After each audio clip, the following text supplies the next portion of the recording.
بسم اللہ الرحمن الرحیم۔ السلام علیکم۔ رشتے موتیوں جیسے قیمتی ہوتے ہیں، کھو جائیں تو ڈھونڈ لینا چاہیے، گر جائیں تو اٹھا لینے چاہیے۔ زندگی میں کبھی کوئی آپ کا کردار اٹھا کر چونک میں بھی لٹکا دے، تب امتحان رکھنا کہ عزت اور ذلت صرف اللہ پاک کے ہاتھ میں ہے۔ جب کوئی تلخ ہونے کے بجائے خاموش ہو جائے تو سمجھ جائے کہ اس نے بہت حقیقتوں کا سامنا کر رکھا ہے۔ زندگی میں سب کچھ حاصل نہیں ہوتا، کسی کا کاش اور کسی کا اگر رہ ہی جاتا ہے۔ باپ کے بعد شوہر اللہ تعالیٰ کی جانب سے عورت کے لیے چنا گیا مضبوط ترین سہارا ہوتا ہے۔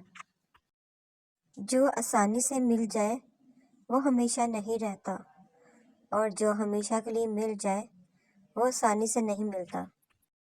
ٹوٹا ہوا دل خدا کی توجہ کھینچتا ہے، خوش نصیب ہے وہ روح جو خدا کے لیے روتی ہے۔ ہم رو بھی دیتے ہیں، ہم ٹوٹ بھی جاتے ہیں، پر اللہ پاک ہمیشہ ہمیں جوڑ دیتا ہے۔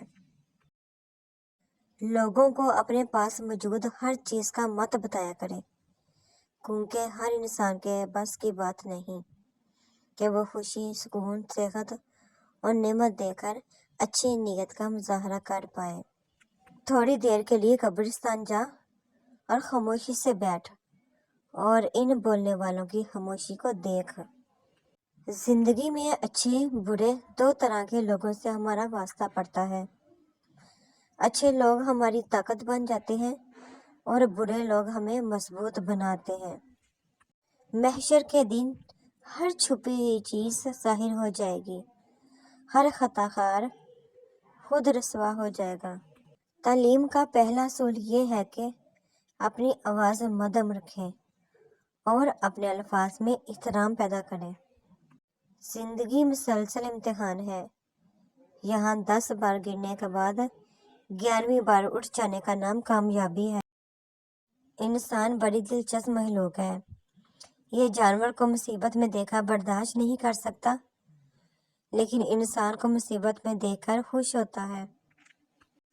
کبھی کبھی کچھ لوگ آنکھوں میں کوئی ایسی دھول جھونک جاتے ہیں کہ انسان پہلے سے بہتر دیکھنے لگتا ہے۔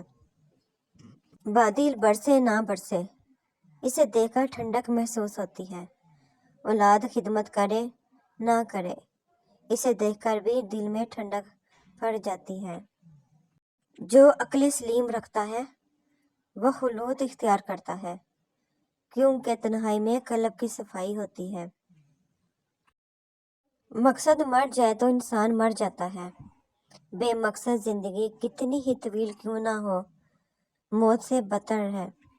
آپ کی کامیابی یہ نہیں کہ آپ نے اپنی زندگی میں کتنی آسائشیں حاصل کر لی، اصل کامیابی یہ ہے کہ آپ کی بدولت کتنے لوگوں کو آسانیاں میسر ہوئیں۔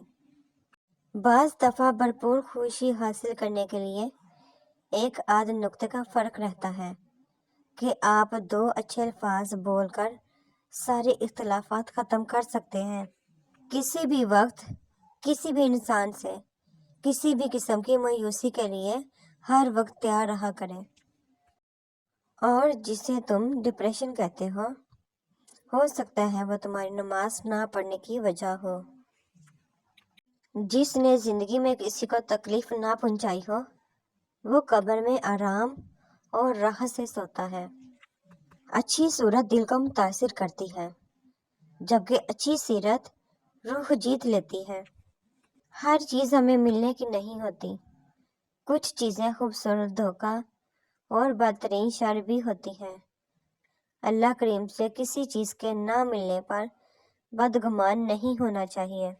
غریب آدمی سے اکھڑ کر ملنا اور امیر سے ملتے ہوئے مسکراہٹ سجا لینا، یہ حسن اخلاق نہیں بلکہ بدترین منافقت ہے۔ نیک کوئی بھی نہیں، بس اللہ پاک کی ذات عیب چھپانے والی ہے۔ گفتگو سے سمجھ بوجھ میں اضافہ ہوتا ہے، لیکن تنہائی وہ مدرسہ ہے جہاں عظیم ذہن بنتے ہیں۔ مجھے فرانس کے ملاحوں کی یہ بات بہت اچھی لگتی ہے۔ جب سمندر میں اترنے لگتے ہیں تو بڑی مختصر سی دعا مانگتے ہیں، یا اللہ پاک تیرا سمندر بہت بڑا ہے، ہماری کشتی بہت چھوٹی ہے، ہم پر رحم فرما۔ سنجیدگی کے ساتھ کیے ہوئے چھوٹے چھوٹے کام آپ کو بڑی کامیابی کی طرف لے جاتے ہیں۔ جیسے ایک چیونٹی سمندر کو نہیں سمجھ سکتی، اسی طرح انسان اللہ تعالیٰ کے راز، افعال کام کو اور قانون کو نہیں جان سکتا۔ جو کوئی آپ سے وابستہ ہے، اس کی زندگی اچھی بنا دو، اور آج یہ وعدہ کرو، گلہ بند کر دو اور لوگوں کو معاف کر دو۔ گلہ کرنے والے اللہ پاک کو پسند نہیں ہیں۔ بعض لوگوں کے مرنے سے بہت سے لوگ مر جاتے ہیں، اور بعض لوگوں کے مرنے سے بہت سے لوگ جینے لگتے ہیں۔ یہ اپنے اپنے کردار کا نتیجہ ہے۔ غلط سے غلط انسان کے لیے بھی اصلاح کا واحد راستہ محبت ہے۔ تنقید چاہے کتنی ہی برحق پر کیوں نہ ہو، وہ اصلاح کے لیے کارگر ثابت نہیں ہوتی۔ لوگوں کو ہمیشہ مشورے کی ضرورت نہیں ہوتی ہے، بعض اوقات ان کو ضرورت ہوتی ہے کہ کوئی ان کا ہاتھ تھامے، ان کو سننے اور ان کو دل کو سمجھے۔ قرآن پاک کو اپنی لگام تھما دینے کا مطلب ہے کہ جس کام سے اس نے منع فرمایا جا رہا ہے، اس سے رک جائیں۔ ضمیر اور روح کا آپس میں گہرا تعلق ہے۔ ضمیر مر جاوے تو جسم زندہ ہی رہتا ہے، ہاں مگر انسان قضا ہو جاتا ہے۔ بہت ہی زیادہ مایوس ہو جانے سے شیطان بہت ہی خوش ہوتا ہے۔ جب آپ منفی رویوں میں داخل ہوتے ہیں تو شیطان خوش ہوتا ہے کہ میں نے بندے کو اللہ پاک کی رحمت سے نکال لیا ہے۔ بھٹک جانا کوئی بڑی بات نہیں، لیکن بھٹک کر بھٹکے ہی رہنا بہت خطرناک ہے۔ سوچوں کے بدلنے سے نکلتا ہے نیا دن۔ سورج کے چمکنے کو سویرا نہیں کہتے۔ درویشوں کے علاوہ دنیا کے باقی لوگ بچوں کی مانند ہیں جو دنیا کے کھیل میں مگن ہیں۔ اگر تم موت کی رفتار کو دیکھ لیتے تو لمبی امیدوں سے نفرت کرتے اور کبھی ان کو پورا کرنے میں مصروف نہ ہوتے۔ دوسروں کو ہر وقت تولنے والے خود بہت ہلکے ہوتے ہیں۔ اگر یہ دیکھنا چاہتے ہو کہ دنیا تمہارے بغیر کیسی ہوگی، تو بس یہ دیکھ لو کہ جو لوگ مر گئے، دنیا ان کے بغیر کیسی ہے۔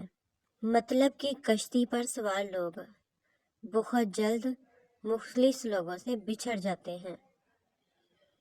کچھ لوگوں کو ہم عزت دینا چاہتے ہیں، مگر وہ اپنے رویے سے ثابت کر دیتے ہیں کہ انہیں اس کی ضرورت نہیں۔ کسی کا برا چاہنے سے پہلے یہ بھی سوچ لیں کہ آپ بھی اسی دنیا میں رہتے ہیں، اور مکافات عمل بھی ایک حقیقت ہے۔ ہر اذیت کی ایک معینہ مدت ہوتی ہے، جس کے گزر جانے کے بعد نہ تو درد کی شدت پہلے جیسی رہتی ہے اور نہ ہی سہنے والا انسان پہلے جیسا رہتا ہے۔ اے گناہ کرنے والے، گناہ کرتے ہو اور پھر ہنستے ہو، تمہارا یہ ہنسنا اس گناہ سے بڑا گناہ ہے۔ حقیقت تو یہ ہے کہ اللہ پاک کے سوا ہر سہارا کمزور اور عارضی ہے۔ امیر وہ ہے جس کے دل میں دوسروں کے لیے احساس ہو۔ میرے پاس اب بے معنی دوستیاں، جبری تعلق، عارضی رشتے رکھنے اور غیر ضروری گفتگو کرنے کی کوئی توانائی نہیں ہے۔ عورت کا بڑا رتبہ رکھا ہے اللہ پاک نے۔ آتی ہے تو رحمت بن کر، جاتی ہے تو جنت بن کر۔ اگر انسان کی اذیتیں اور تکالیف اس کے ماتھے پر لکھی ہوتی نا، تو جن سے آپ حسد کرتے ہیں ان پر آپ کو رحم آتا۔ صبح کی حقیقی خوشی اس شخص کو نصیب ہوتی ہے جو صبح کا استقبال نماز، تلاوت اور ذکر سے کرتا ہے۔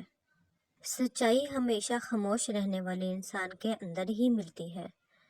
جھوٹ بولنے والے تو ہمیشہ شور مچاتے ہیں۔ صرف ایک غلطی ہو جانے سے لوگ یہ بھول جاتے ہیں کہ آپ اس سے پہلے کتنے اچھے اور بہترین انسان تھے۔